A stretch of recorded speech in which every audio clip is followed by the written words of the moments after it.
पर मोहम्मद आले मोहम्मद बरंतर सलाम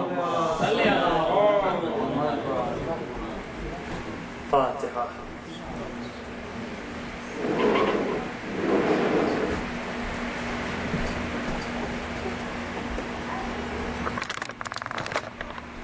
أعوذ بالله من الشيطان اللعين الرجيم بسم الله الرحمن الرحيم الحمد لله رب العالمين الصلاة والسلام على أشرف الأنبياء والمرسلين سيدنا ونبينا ومولانا الرسول المسدد والمصطفى الأمجد حبيب إله العالمين أبو القاسم المصطفى محمد اللهم صل على محمد وآل محمد وصل اللهم على آل بيته الطيبين الطاهرين المعصومين المظلومين المنتجبين.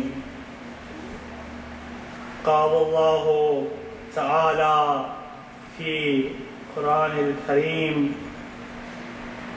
بسم الله الرحمن الرحيم إنما وليكم الله ورسوله والذين آمنوا الذين يقيمون الصلاة ويؤتون الزكاة وهم راكعون. صلوات على محمد اللهم صل على محمد وآل محمد. Wilayah itself and the concept of wilayah is something that can never be separated from any conception of religion whatsoever. It is a complete misnomer, misunderstanding of the nature of religion to say that any religion, regardless of what religion it is devoid of a sense of wilayah or leadership. All the religions in the world, as far as I know, believe in some type of authority that is vested. Either it's in the prophets or saints or some holy divine men of God. And then after them it goes to, for most people, the priests, ulama, and so have it. But the idea is, wilayah is something that cannot be devoid and taken away from religion itself. What is wilayah? What is this that we call wilayah? How does it relate to the divine? You see, certain aspects of the wilayah are reserved specifically for Allah subhanahu wa ta'ala.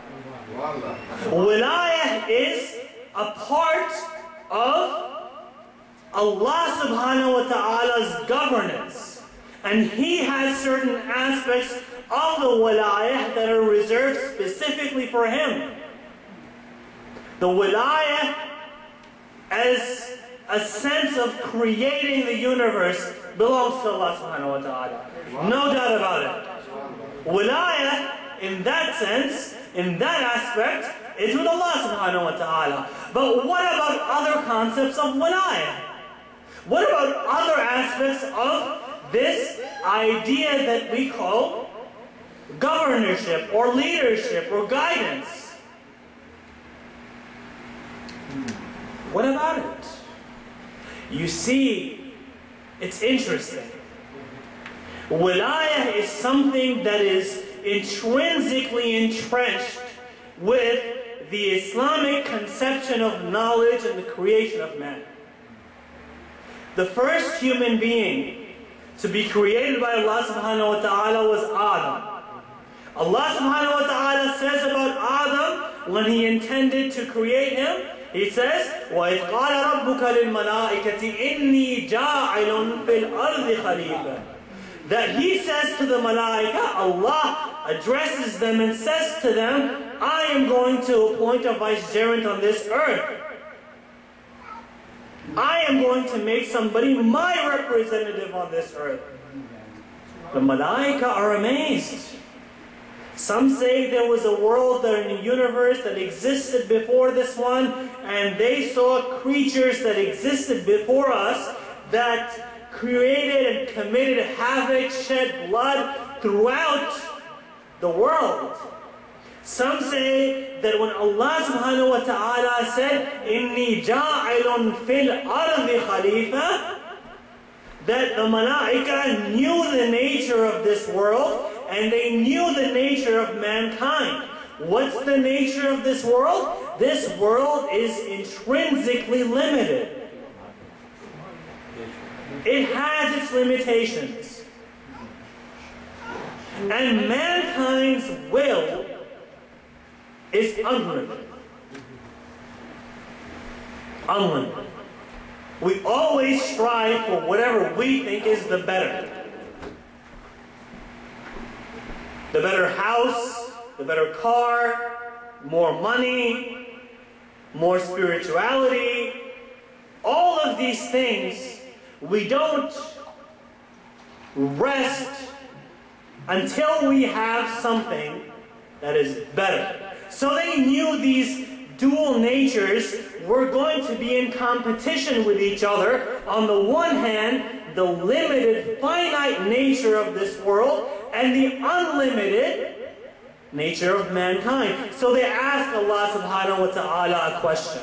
And they ask him a question, they say, Ya Allah. Now, malaika, when they ask Allah a question, we might ask a question in terms of doubt. Why are you doing this? I don't believe you. This is not right. That's our nature. That's our nature. It's our nature to doubt God and saying that we don't believe it. But when the malaika are asking, they are the creatures that have been created specifically for the worship of Allah subhanahu wa ta'ala. So when they're going to ask a question, it's not to doubt. It's not to doubt. They know that the nature of God has a divine plan. But maybe they didn't know what the divine plan was. So when they ask Allah subhanahu wa ta'ala the question, Allah subhanahu wa ta'ala says to them quite frankly, "Inni ya'lamu ma la ta'lamun." I know that which you do not know. I know that which you do not know. And then Allah subhanahu wa ta'ala, instead of, this is the first time the creation story of humankind is being mentioned in the Quran. Other traditions will have it differently. You look at the Old Testament or the Hebrew Bible. The earth is created in 6 days, and on the 7th day, God rests. And on one of those days, God creates mankind. And this mankind is named Adam. Now, according to some Jewish scholars, or the ones that I am familiar with, Adam in that tradition, their tradition, is not a prophet. Adam for them, our brothers, Ahlul Kitab, literally means of this earth. So they say this is just the first human being. And when Allah subhanahu wa ta'ala, and when God creates Adam, He creates Eve as the partner. But they are told specifically that they can reside in the Garden of Eden and eat from whatever fruits that you want, that they want, but they cannot eat the fruit of the tree that is in the center of the garden. And Allah subhanahu wa ta'ala, God says to them, if you eat of it, you will die. If you eat of the tree of knowledge, you will die. Now, the story comes in that a serpent came to Eve and he tempted her. She went to Adam and she said, let's eat of it, and they ate of it. God came walking in the garden and He asked, where are you? When they heard God's voice, they realized they were clothless, so they went and hid. and they said to God, we realized that we were clothless, so we hid. And God asked them, have you eaten from the tree of knowledge, that which I told you not to eat from? If you eat from it, you will surely die. And they say, we saw its fruit was good to eat, and we ate of it. But, after Allah subhanahu wa ta'ala in the Quran, when He talks about the creation of Adam and His intent to create a Khalifa on this earth, Allah doesn't go about the story of the creation of Adam and how in certain verses of the Quran they say they took clay from all the different parts of the earth and created him. No, the first sentence regarding the existence of Adam is وَعَلَّمَ آدَمَ الْأَسْمَاءَ كُلَّهَا. We taught Adam the names of the realities, all of them. Now, Imam Ja'far as-Sadiq was asked,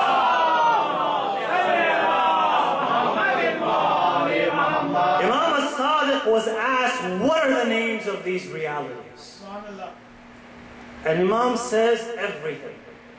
The earth, the skies, everything. And I'm paraphrasing, putting in my own words, but this is specifically mentioned in Tafsir al-Mizan. I believe it's in the verse of وَعَلَّمَ الْآدَمِ, it's in that tafsir of that verse. It's under the section that's titled Traditions. And he says specifically, Imam was standing on a rug. And Imam said even this rug was in the knowledge that was taught to Adam. Now Adam has this grand knowledge. Let's put it differently. وَعَلَّمَ الْآدَمَ الْأَسْمَاءَ كُلَّهَا. In this sense, the teacher is Allah subhanahu wa ta'ala and the student is Adam. And in the next sense, when Allah subhanahu wa ta'ala tells Adam to teach the angels, it's Adam who is the teacher and the angels that are the students. A side note, when Adam was created, and this is in the tafsir of another verse, he looked on the arsh, on top of the arsh. The arsh is a symbolic name. He looked on top of the arsh, and he says that he saw 5 figures silhouetted on top of the arsh, above the arsh. And they were partaking in sajda, in prostration for Allah subhanahu wa ta'ala. Now, if you are the first human being and you see these 5 figures silhouetted on above the arsh, the first question you ask is, Allah, who are these 5 figures? And Adam did just this. When he saw these 5 figures, he says, who are they? And Allah subhanahu wa ta'ala responds, these are the 5 figures, without whom, if I had not created them, I would not have created the earth, the sky, the mountains, anything. I would not have created you. Their name is derived from my name. I am Mahmud, this is Muhammad. I am A'la, this is Ali. I am Fatir, this is Fatima. I am Ihsan, this is Hassan. I am Muhsin, this is Hussein.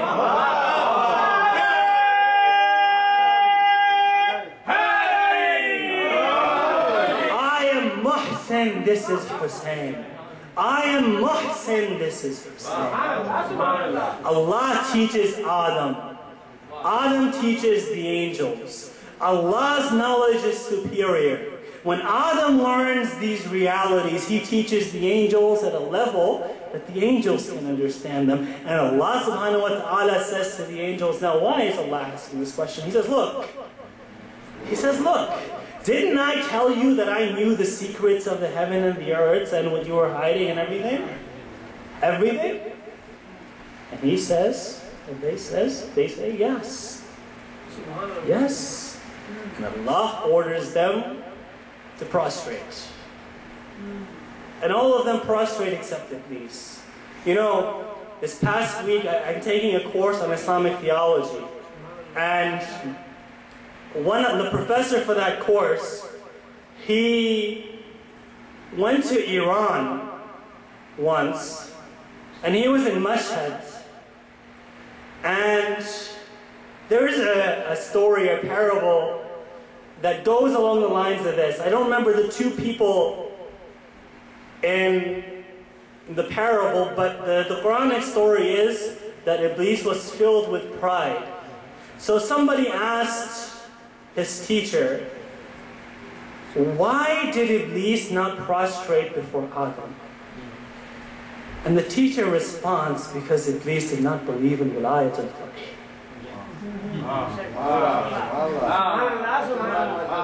And the teacher responds, Iblis did not believe in Wiladat al-Faqih.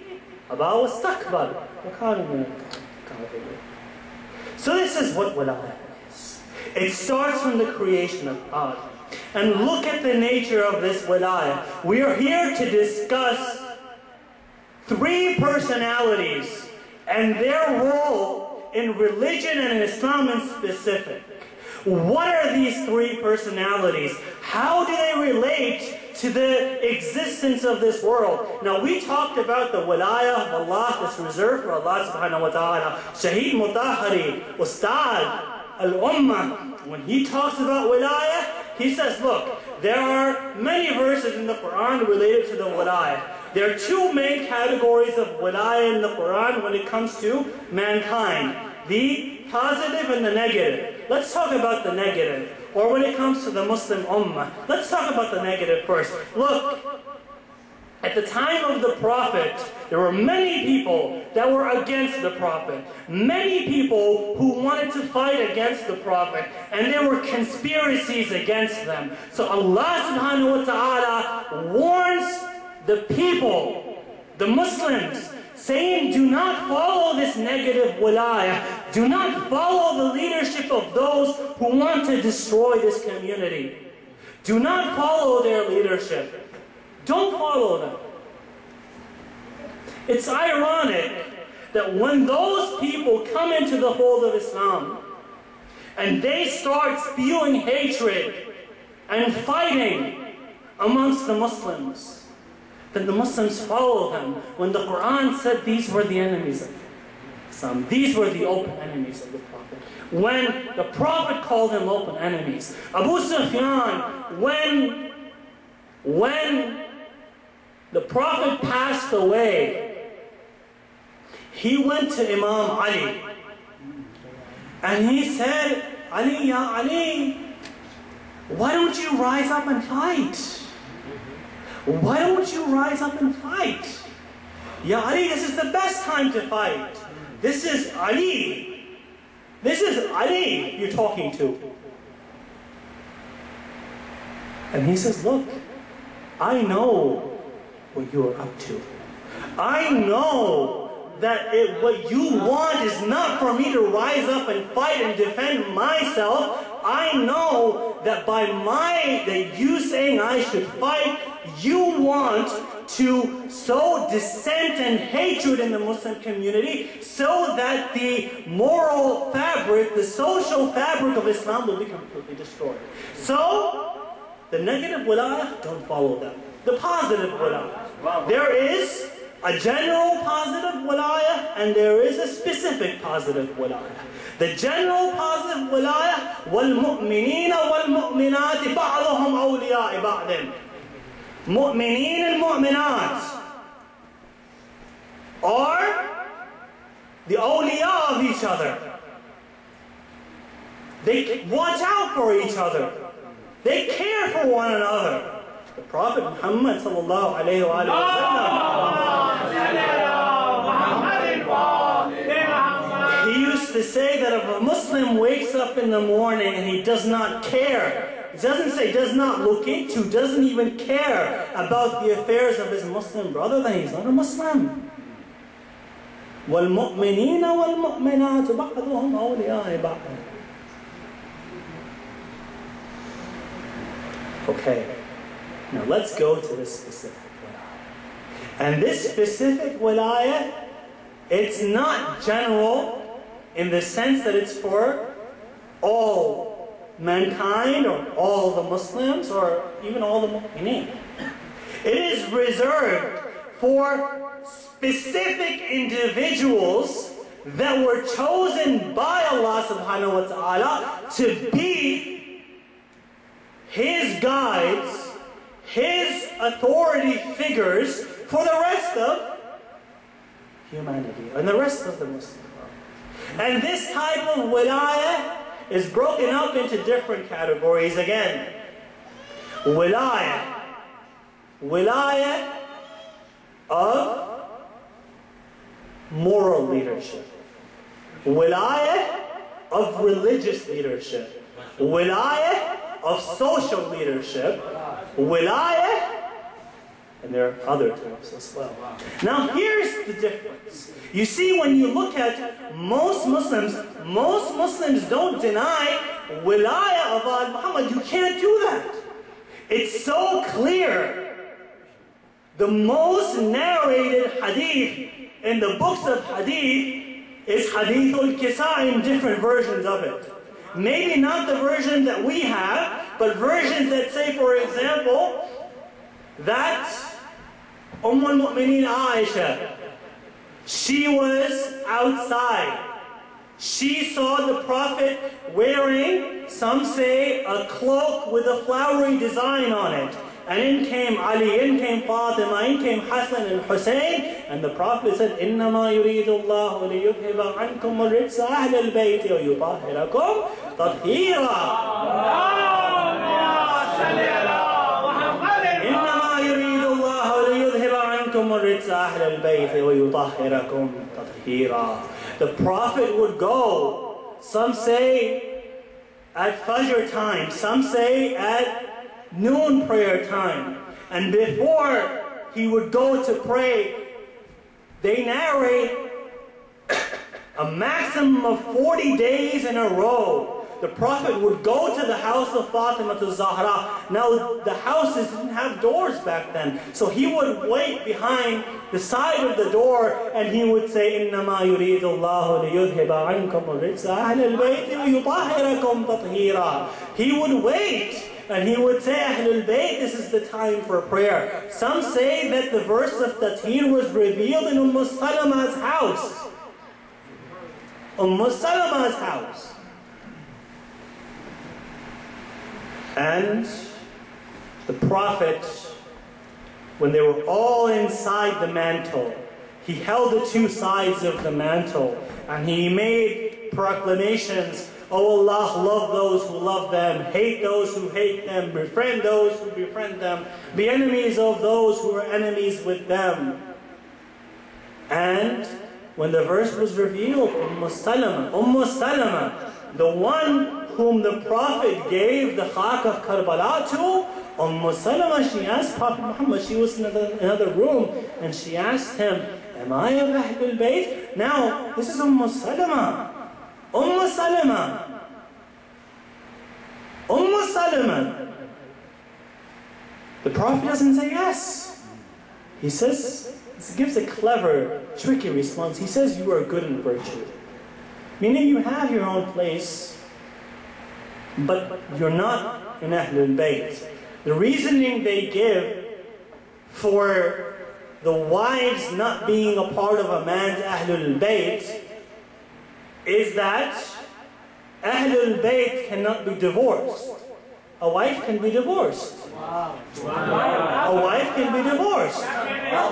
So if Salama, a wife with such high merits, is not in Ahlul Bayt, what about the wives of the Prophet who did not have such good merit? No, it can't be possible. Ahlul Bayt.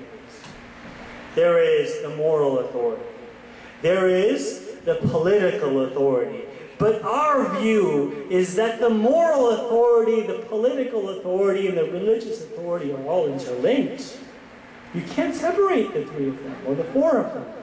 The political authority derives from the moral fabric which is represented in those personalities. in the personality of Ali, in the personality of Hassan, in the personality of Hussein, in the personalities of all the Imams. Imam Musi Kazim being one of them. And they say that, okay, most Muslims don't accept the political authority of Ahlul Bayt. We do. We do. We accept the religious authority of Ahlul Bayt. It's undeniable. It is a part of our faith. It is for us an injustice of God upon God, an act of injustice upon by the divine, that He, for even 1 second, leaves not just mankind, but the world without a hujjah of Allah subhanahu wa ta'ala. To the extent that if even for a second, and this is our philosophy, even for the slightest minute millisecond, if the world was devoid of a hujjah, it would have been destroyed instantaneously. The existence of this world is a proof of the existence of a hujjah of Allah subhanahu wa ta'ala in our time.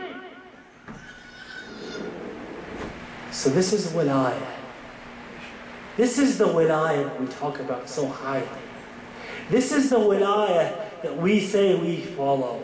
This is the wilayah that we should follow. Now the question is, look at the lives of these personalities. What is their role in the relationship to Islam? What is their role in the relationship to religion? What is the role of Abu Talib?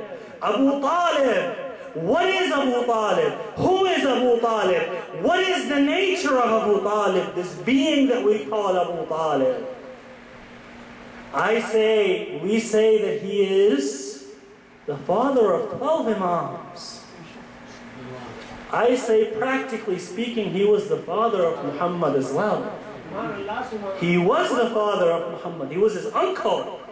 But his father passed away. Prophet Muhammad's father passed away early on. His mother passed away early on. His grandfather passed away. For most of his life, the father figure attached to the personality of Muhammad is Abu Talib. Abu Talib. So when we talk about Abu Talib, it's not just father of the 12 Imams, it's practically speaking father of Muhammad. Now, we know that if we follow our view of the compilation of the Quran in the time of the Prophet, every verse is important, every sentence is important, the placement of every phrase in every sentence is important. So when we say Ar-Rahman, Allama al-Quran, Khalaqa al-Insan, Allamahum al-Bayan. Ar-Rahman, by the merciful. Allama al-Quran, he taught man the Quran, and then he created the personality of Muhammad. Muhammad came with that knowledge, but the one who was symbolically edifying that knowledge of Muhammad was Abu Talib.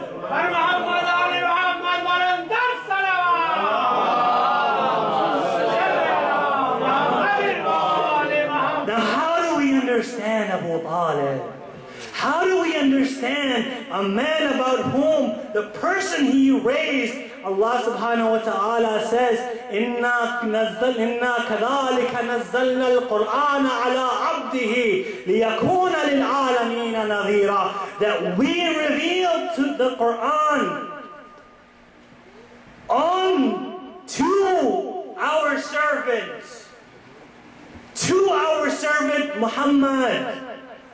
لِيَكُونَ لِلْعَالَمِينَ نَذِيرًا, so that not just he could be a guide for mankind, so that he could be a guide for all mankind. If wilayah is a system of guidance, and Muhammad is the embodiment of wilayah, then the protective shadow covering the wilayah of Muhammad is the nature of Abu Talib. It's the personality of Abu Talib. It's the character of Abu Talib. What is the character of Abu Talib? What is the character of the clan of Banu Hashim? The clan of Banu Hashim and its leader Abu Talib after Abdul Muttalib. After Abdul Muttalib. You know Abdul Muttalib, when he was passing away, when he was breathing his last, he called all his sons and he said, look, I'll give you the clan leadership, but who is going to take care of Muhammad? And look, they're all virtuous, they're sons of Abu Talib, but they're sons of Abdul Muttalib, but the one person to say, I don't want this leadership, I want to take care of Muhammad, was Abu Talib. And he got the clan leadership because of his stewardship of Muhammad. This is the clan who was known for its valor. This is the clan who was known for its character, and its leader is Abu Talib. This man, he's not an ordinary man. This man, he's no ordinary man. When the message of Islam was revealed to the Prophet Muhammad, the first time Salatul Jama'ah was offered in public was inside Masjidul Haram. And this man, one man, he saw Prophet Muhammad, he didn't know who he was. He saw a man praying. And behind him he saw a boy praying. And behind the boy he saw a woman praying. And they were praying in a way that he has never seen before. So Abu Talib was next to him, and he says to Abu Talib, who are these people? And he says, this is my nephew Muhammad, my son Ali, and Muhammad's wife Khadija. Muhammad just received wahi, and he is this prophet. This is Abu Talib. This is the man about whom Prophet Muhammad, when he was in Mecca, he was safe. When he was in Shaykh Abu Talib, even though it was difficult for him, he was safe. Abu Talib would get up, get his sons up in the middle of the night, and make one sleep on the bed of Muhammad, and have Prophet Muhammad sleep somewhere else. Somewhere else. Somewhere else. Prophet Muhammad cries for a whole year at the demise of Abu Talib. One more incident regarding the nature of Abu Talib. It is said that one day, Prophet Muhammad, Abu Talib could not find Prophet Muhammad. So this is after the revelation came to Prophet Muhammad. So he was shocked, he was worried. And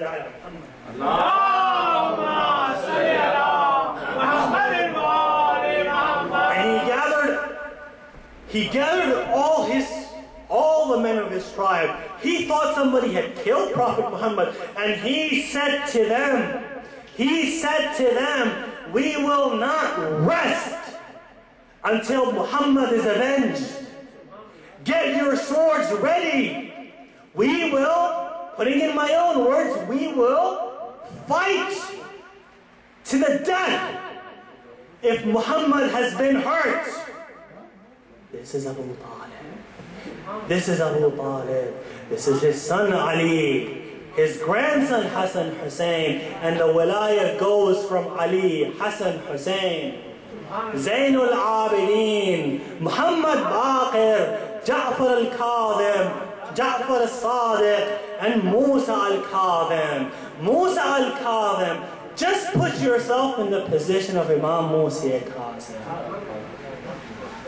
Just put yourself in the position of Imam al-Kadhim. See what it feels like to be Imam al-Kadhim.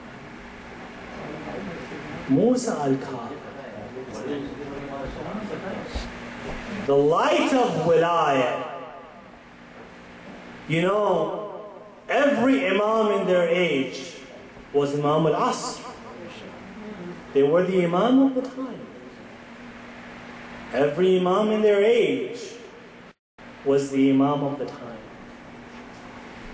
There's a story that goes with the life of Imam al-Qadhi when he was just a boy. When he was a boy, he was under Imam Ja'far Sadiq's guidance. As we all know, Imam Ja'far Sadiq and his father established a school in Medina. When the Abbasid revolution was happening, the revolution happened on the backs of the Shia. It happened on the backs of the Shia. And the Abbasids were worse than the Banu Umayyad.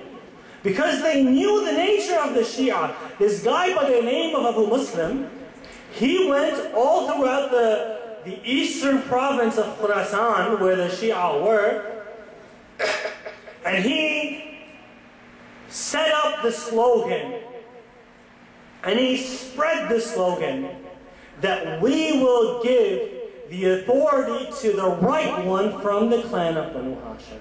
Now, if you're Shia, the right one is your Imam. The right one is your Imam, undeniably.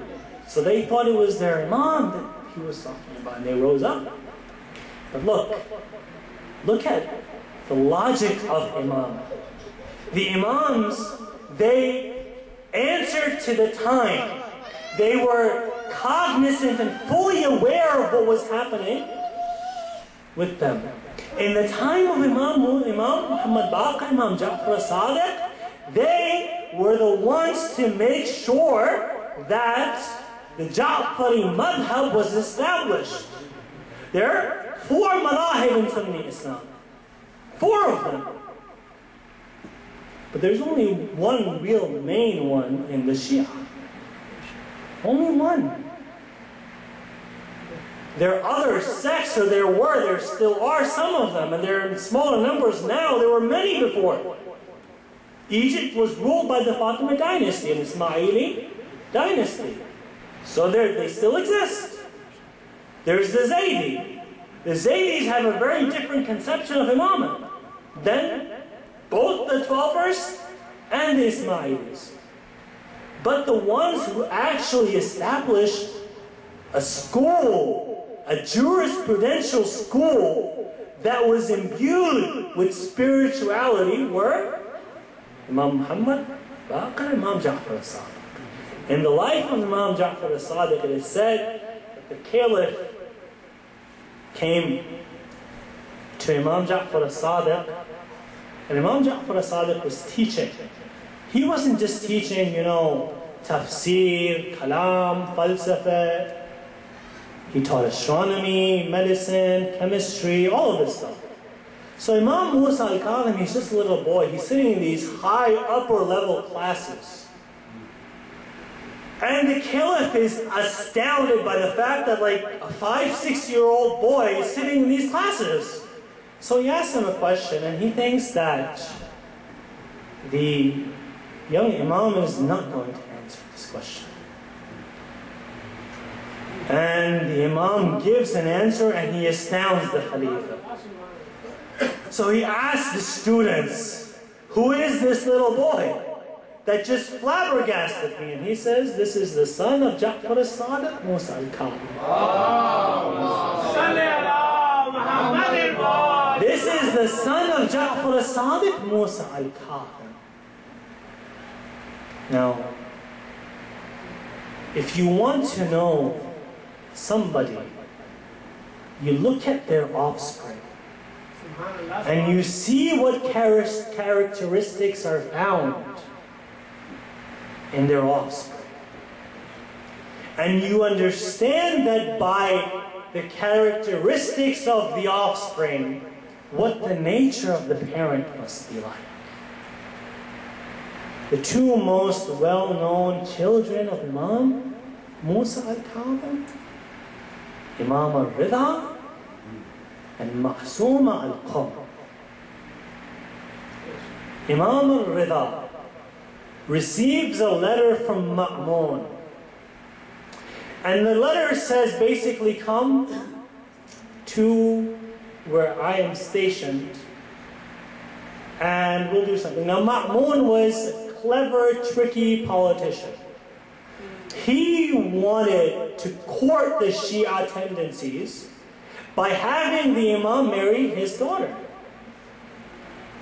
But push came to shove, and he found out that the Imam was already married, and the Imam wasn't going to marry anybody else. Not Ma'mun's daughter, at least. So, that was out of the question.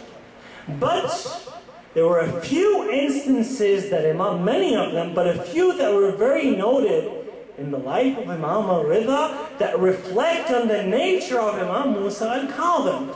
One was in Naishapur. He was traveling along the road, and he came to this stop called Naishapur. And all the ulama of Naishapur came to him, and they said to him, Ya Imam, teach us something. We want to learn from the son of the Prophet. Now look, the son of the Prophet is also the son of their princess. He is the son of Shahalbano. So he is the son of the Iranian princess. And this prince of the son of the Iranian princess and the son of Prophet Muhammad, Fatima and Ali is coming to them. So they want to know. And the Imam says to them, look, La ilaha illallah hisni, man dakhala is hisni aminan min adabi. La ilaha illallah is a fort. And whoever enters this fort is saved from the fire. Now these people, they might want to know, how do you enter this fort? And what do you do to guarantee your entrance into this fort? The Imam goes into this tent, his tent. He turns back around and he opens the tent and he says, بِشُرُوتِهَا وَأَنَا مِنْ شُرُوتِهَا. There are certain conditions attached to this fort, entering this fort. And I am one of those conditions. وَأَنَا مِنْ شُرُوتِهَا. And the other instance of the life of Imam that reflects on his father is what he did in terms of knowledge. Imam,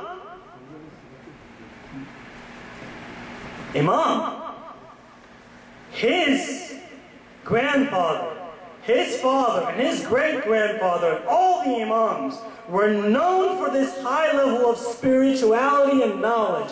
So what does the Imam do? Ma'mun, he tries really hard to confound the Imam. So he wants to set up a court and have scholars and thinkers from all over, not just the Muslim world, but all over the world, come to the Imam and ask them questions. And he wants the Imam to reply. The Imam replies, but not only does he reply, he replies to the people in their own languages. If a Hindu scholar came to him, he would reply in Hindi or in Sanskrit. If a Christian scholar came to him, and there were many that came to him, he would reply in their language. For the Jewish people, he would reply in Hebrew. Every scholar that came to him, he replied in their language. This is the son of Ali, the same Ali who used to say that if a Jewish person came to me, I would answer with the Torah to the extent that the Torah would say, I rule justly. If a Christian came to me, I would answer with the Injil to the extent that the Injil would say, I rule justly. And if a Muslim came to me, he said, I would rule with the Quran to the extent that the Quran would say, I would answer justly. Now look at the level of the knowledge of the Imams, giving knowledge as they see fit. Not just their views, but adequately talking to the people on their level. Allama Nasim Ijtihadi, when he talks about this hadith narrated by Imam Ali, he used to say, look, Pakistan's religio-political structure is very chaotic. He said, look, if this is Ali, what this means is that the one madhab of somebody else cannot be implemented on the other. The one religious view of somebody else cannot be implemented on the other. If we are the followers of Sunnah Muhammad, then we have to give responses according to their own viewpoints. And then there is the example of Masuma al-Qawm. There are a couple of narrations regarding Masuma al-Qawm. There is one narration that I read in preparing for this lecture that says that from my descendants, this is one of the Imams saying, or the Prophet saying, from my descendants, from the descendants, there will be a woman. She will be named Fatima. And her title will be Masuma. Whoever visits her shrine will be granted paradise.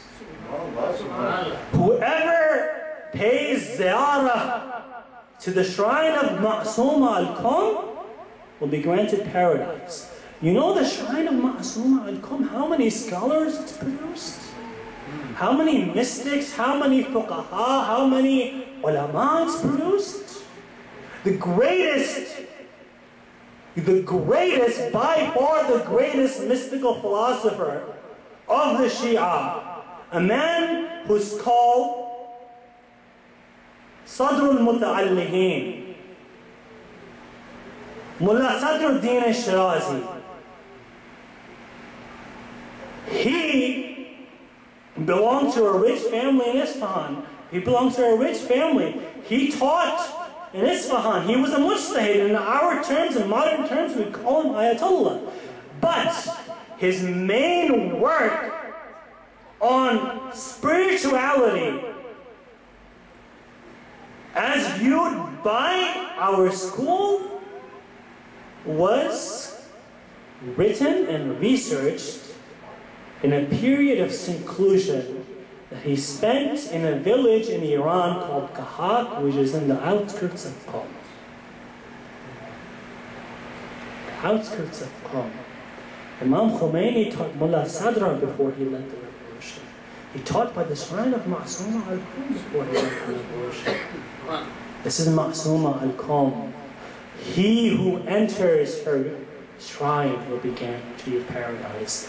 Another tradition says, look, there are only a few women that are granted shifa, that are granted the right of intercession. One of them is Fatima to Sahab. Another tradition says that Fatima, Masuma al-Qawm, will be one to intercede on behalf of the followers of Prophet Muhammad and the Shia. There are two traditions that are narrated by Shaykh al-Mufid regarding why she left Medina. Now, one of them is treated as to be more sahih and is more commonly accepted amongst the masses and the ulama and the fuqaha. There's another one too. So I'll narrate the other one first, and we'll talk about that, and then we'll narrate the more well-known one. This one says the Imam, when he went to Iran, he saw the nature of the society was deteriorating, so he wrote a letter to his sister Masuma al-Qawm, telling her to come to him and teach the women about Islam. Lady Zainab used to teach the women about Islam at the time. And Masuma al-Qawm is being invited, according to this tradition, to teach. The other tradition is she was saddened, grieved. She couldn't take being separated from her brother. If you look at the relationship between the Abd and the Divine and the Khalifa of the Divine,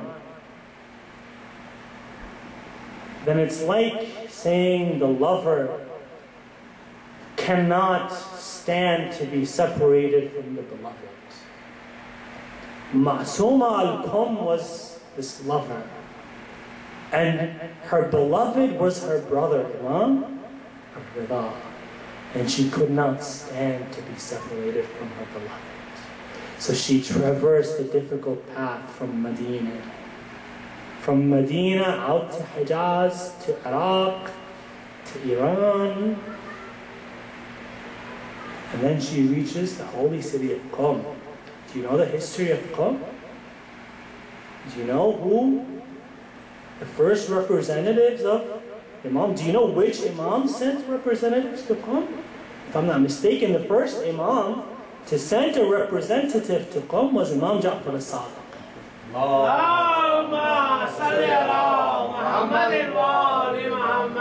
And Madrasa Faiziyya, which is the main house, the main madrasa in Qom, is reflected from that chain.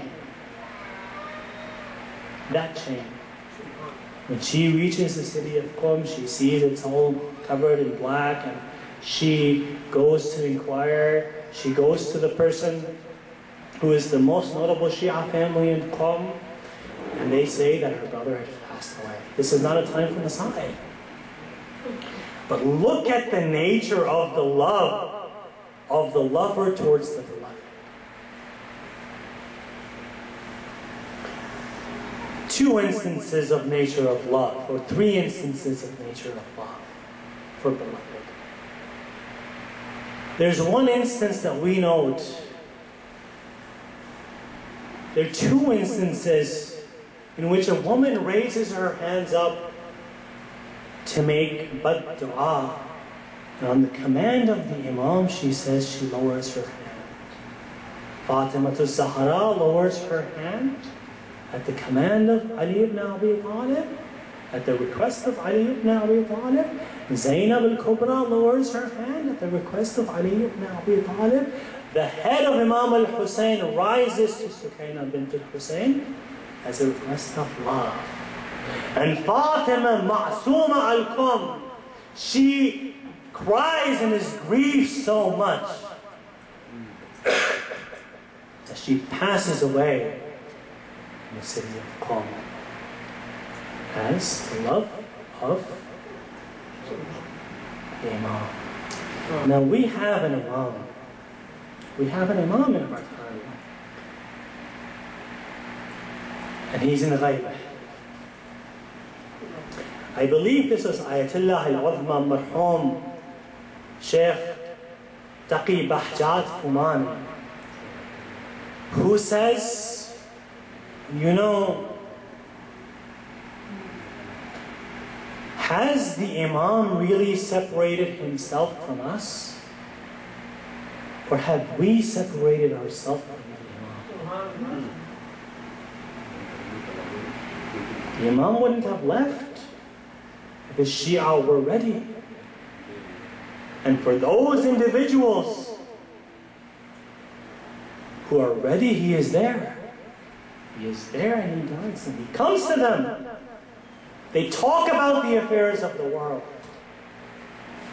And in times of need and dire need, there are 4 walls that the Marja'iyya, which is the general representatives of the Imam, operate within: the Quran, the Sunnah, Ijma', Aql, and Ijma'. And there are grand scholars. Grand scholars. We don't use these terms, but this term is used in more finer terminology. They're mujtahid mutlaq. They're not just mujtahid, they're mujtahid mutlaq. They're mujtahid in all the affairs of human occurrence. And when they need someone to lean on, the Imam is the shadow that they lean on. We have an obligation to follow the representatives of the Imam and love the beloved the same way Masuma al-Qum loved Imam Raza. So if we want to understand Imam al-Kadhim, we understand him through the nature of this love and beloved. May Allah subhanahu wa ta'ala bless us all for having the blessing of partaking in this gathering, reciting poetry, discussing Ahlul Bayt, and may we be given the blessings to serve Aimma Ahlul Bayt. There's an Urdu poetry that Sache uncle would recite, and it's his well-known Al-Wida, you know how. Garj ye saal bhar phir karenge ye kham, aur agar mar gaye to ye hoga. And then he goes on, but the last part of that verse or that stanza is that if we don't live another year, then we will cry that we will never, that we did not have this blessing. But the blessing is Imam al-Zaman. If we love Abu Talib, if we love what he did, if we love Muhammad Mustafa, if we love the Imams of Ahlul Bayt, if we love Imam al-Kadhim, and we love Imam al-Raza and Masuma, then we have to be real Shia of Imam al-Zaman. Spiritually, psychologically, mentally, socially, in all aspects of our life, we have to be servants of the Quran. Thank you, and may the peace and blessings of Allah be upon you. Assalamu alaikum wa rahmatullahi wa barakatuh.